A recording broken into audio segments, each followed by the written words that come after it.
Saya pernah tengok sendiri, satu keluarga mati aja ayah tu, tak sempat lagi kubur tu tumbuh rumput, baru tanam petang tadi malam bergaduh bertumbuk adik-adik sebab nakkan harta yang ada.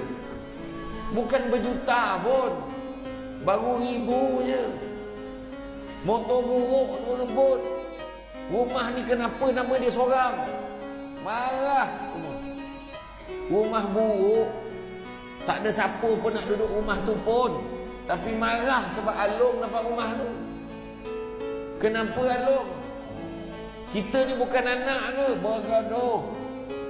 Cerita tadi, mak saya sama cakap apa lah, biarlah aku mati tak ada harta, korang pun tak payah bergaduh-gaduh.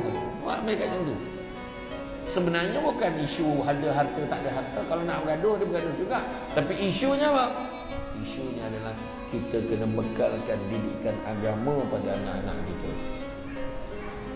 Bila anak kita ada didikan agama, silap-silap dia berlapang dada. Ni tanah ni kita bagi dekat Angah, macam ni lah. Angah pun cakap, tanah rumah kampung ni saya cadangkan, tak payahlah bagi ke Angah, biarlah letak nama Along. Saya setuju letak nama Along sebab dia abang kita yang sebelum, lepas ayah tak ada, dia lah ganti kita. Macam tu dia kata. Jadi yang penting Along kita minta satu je, Long, rumah ni janganlah Along jual, supaya tiap-tiap tahun raya kita masih boleh kumpul adik-beradik kat sini. Itu cara dia.